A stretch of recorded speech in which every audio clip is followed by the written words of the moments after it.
తరచుగా కోపం వస్తుందా? కోపం బాగా ఎక్కువగా ఉంటే మీకు బీపీ ఉన్నట్లేనా? హాయ్, నేను మీ doctor Sri Sai Navya, consultant physician and diabetologist. Welcome to doctor Navya talks. తరచుగా కోపం పెరుగుతుంది. కోపం పెరిగినప్పుడల్లా మాకు బీపీ ఉందేమో అనుకొని మేము ట్యాబ్లెట్ వేసుకుంటున్నాము అని మా దగ్గరికి చాలామంది ఓపీకి వస్తూ ఉంటారు. సో అట్లా కోపం వచ్చిన ప్రతిసారి మీరు ట్యాబ్లెట్ వేసుకోవాలంటే ఖచ్చితంగా కాదు. కోపం వచ్చినప్పుడు టెంపరీగా బీపీ అనేది కొంచెం పెరగటం సహజం. దానికోసం అని మనం ట్యాబ్లెట్ వేసుకోవాల్సిన అవసరం అయితే డెఫినెట్గా లేదు. అసలు నార్మల్ బీపీ ఎంత? నార్మల్ బీపీ ఇప్పుడు మన అమెరికన్ గైడ్లైన్స్ ప్రకారం 110 110 నుంచి 129 దాకా మనం నార్మల్గా కన్సిడర్ చేస్తాం. బీపీలో 2 భాగాలు ఉంటాయి, సిస్టోలిక్ అండ్ డయాస్టోలిక్. సిస్టోలిక్ అంటే మన మ్యాక్సిమం బ్లడ్ ప్రెషర్. సో ఈ పైన ఉండే భాగాన్ని సిస్టోలిక్ బ్లడ్ ప్రెషర్ ఏదైతే ఉందో 110 నుంచి 129 దాకా కింద డయాస్టోలిక్ బ్లడ్ ప్రెషర్. అది మన హార్ట్ రిలాక్స్ అయినప్పుడు మన బాడీలో చూపించే ప్రెషర్. ఇది 80 లోపుగా కనుక మనకు ఉంటే మనం దీన్ని నార్మల్ బ్లడ్ ప్రెషర్గా మనం కన్సిడర్ చేస్తాం. సో ఎవరెవరికి అసలు బ్లడ్ ప్రెషర్ చెక్ చేసుకోవాలి, ఏ వయసు వాళ్ళకి బీపీ అనేది కామన్గా చూస్తామనంటే ఈ మధ్య కాలంలో 20 ఏళ్ళ పైబడిన ప్రతి వాళ్ళు బీపీని ఖచ్చితంగా చెక్ చేసుకోవాలని మేము చెప్తాం. ఎందుకంటే లైఫ్ స్టైల్ బాగాలేదు కాబట్టి త్వరగా అంతకు ముందు కంటే త్వరగా ఇప్పుడు అందరికీ బీపీ బారిన పడుతున్నారు. బీపీకి ఇంకొక కామన్ పేరు సైలెంట్ కిల్లర్. సైలెంట్ కిల్లర్ అని ఎందుకు అంటాము? ఎందుకంటే దీనికి లక్షణాలు చాలా వరకు మనకి తెలియవు కాబట్టి. సహజంగా కొన్ని డిసీజెస్కి, వ్యాధులకి మనకి పలానా లక్షణం ఉంటే ఇది అయి ఉండొచ్చు అని కొన్ని మనకి ఐడియా ఉంటాయి. కానీ బీపీకి 90% మనకి ఎలాంటి లక్షణాలు తెలియవు.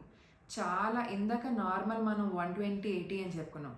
200 దగ్గరగానో 180 దగ్గరగానో కనుక మీ బీపీ ఉండుంటే ఆ టైంలో మాత్రం కొంచెం తలనొప్పి, కళ్ళు తిరగటం, వామిటింగ్ సెన్సేషన్ లాగా ఉండటం, గుండె దడ, ఆయాసం అలాంటి లక్షణాలు కూడా చాలా హై బీపీ ఉంటే మాత్రమే మనకి తెలుస్తాయి. సో కొంచెం మీడియట్ లేకపోతే 150 160 దాకా ఉంటే కూడా లక్షణాలు తెలియకపోవచ్చు. అందుకని రెగ్యులర్గా మనం చెకప్ చేసుకుంటే తప్ప మనకి బీపీ ఉంది అని చాలామంది గుర్తించలేరు. ఒకేసారి మనం నెగ్లెక్ట్ చేయటం మూలంగా ఎక్కువ బీపీ వెళ్ళేదాకా వెయిట్ చేస్తే అది కొన్నిసార్లు ప్రమాదకరంగా కూడా మారచ్చు. అందుకని రెగ్యులర్ చెకప్లో మాత్రమే మనకి బీపీ ఉంది అనేది తెలుస్తుంది. అసలు మనం బీపీ కరెక్ట్గానే మెజర్ చేసుకుంటున్నామా? కరెక్ట్ పద్ధతి ఏంటి అని అంటే బీపీ చెక్ చేసుకునే ముందు కనీసం 10 నిమిషాల పాటు ప్రశాంతంగా కామ్గా కూర్చోవాలి. ఆ కూర్చున్న తర్వాత ఎప్పుడైతే మనం డాక్టర్ దగ్గరికి వెళ్తామో బీపీ చెక్ చేసే సమయంలో మాట్లాడకూడదు. 2 కాళ్ళు కింద రెస్టింగ్ పొజిషన్లో ఉండి చేతులు ఛాతీకి దగ్గరగా ఉండాలి. బీపీ యాప్రిటస్ ఏదైతే మనం స్పిగ్నోమానోమీటర్ అంటామో అది మన కుడి చేతికి కానీ ఎడం చేతికి కానీ మీ సిస్టర్ మీకు కడతారు. కట్టినప్పుడు ఆ బీపీ యాపరేటర్స్ కూడా ఛాతీకి అంటే గుండెకి దగ్గరగా ఉన్నప్పుడు మనకి బీపీ రీడింగ్స్ అనేవి కరెక్ట్గా వస్తాయి. ఇప్పుడు మనం బీపీకి కామన్గా చూసే రిస్క్ ఫ్యాక్టర్స్ అంటే ఎవరు బీపీ బారిన పడవచ్చు అనేది తెలుసుకుందాం. యూజువల్గా బీపీ స్ట్రెస్ వల్ల చాలా కామన్గా మనం చూస్తూ ఉంటాం. ఇందాక మాట్లాడుకున్నట్లయితే కోపం మూలంగా మనకి బీపీ రాకపోవచ్చు, కానీ ఆ కోపం మూలంగా వచ్చే స్ట్రెస్ ఏదైతే ఉందో అది one of the risk factor for BP. So ఇవి కాకుండా అదర్ రిస్క్ ఫ్యాక్టర్స్ ఒబిసిటీ. మనం ఉండాల్సిన కంటే అధిక బరువు ఉన్నప్పుడు మన రక్తనాళాల్లో జరిగే మార్పుల మూలంగా త్వరగా బీపీ వచ్చే అవకాశం ఉంటుంది. 3 ఉప్పు కొంచెం ఎక్కువగా తినటం, ప్రిజర్వేటివ్స్ ఉన్న ఫుడ్ వాడటం, ప్రాసెస్డ్ ఫుడ్, వీటిలో ఉప్పు సహజంగానే ఎక్కువగా ఉంటుంది. సో మన మోతాదు కంటే రోజు ఎప్పుడైతే ఉప్పు మించి తింటామో అది కూడా one of the risk factor for BP. 4వది ఆల్కహాల్, 5వది స్మోకింగ్. ఈ 2 చాలా ప్రమాదకరమైనవి. సో ఆల్కహాల్ అండ్ స్మోకింగ్ ఖచ్చితంగా మీ బీపీ పెరిగే రిస్క్ని డబుల్ చేస్తుంది. అసలు మనం ఈ వచ్చిన బీపీని కంట్రోల్ చేసుకోవాలన్నా, రాకుండా చూసుకోవాలన్నా అంటే ఏం చేయాలి? దానికి చాలా simple steps. Life style modification చేసుకోవాలి. అంటే స్ట్రెస్ని తగ్గించడం. స్ట్రెస్ని ఎలా తగ్గిస్తాం? సింపుల్ వ్యాయామాలు, మీకు ఇష్టమైన యాక్టివిటీ, ఫిజికల్ యాక్టివిటీస్ ఏదైనా సరే మీకు మనసుకు నచ్చినవి, మెడిటేషన్ లాంటివి స్ట్రెస్ని చాలా ఈజీగా తగ్గిస్తాయి. 2 నిద్ర. 6 నుంచి 8 గంటల పాటు ఖచ్చితంగా రోజు నిద్ర అనేది కూడా మీ బీపీ రెగ్యులేషన్కి చాలా ఇంపార్టెంట్. 3 ఆల్కహాల్, స్మోకింగ్ లాంటివి ఖచ్చితంగా కట్ డౌన్ చేయాలి. ఇది మీకు బీపీయే కాకుండా ఇతరత్ర సమస్యలు రాకుండా కూడా చాలా హెల్ప్ చేస్తాయి. అన్నిటికంటే ఇంకా ఇంపార్టెంట్ ఉప్పు మోడరేషన్లో తింటాం. రోజు ఉప్పు గ్రామ్ కంటే తక్కువగా కనుక తీసుకోగలిగితే మీకు బీపీ ఉన్నవారికి కానీ రాకుండా కానీ ఇది చాలా నివారిస్తుంది.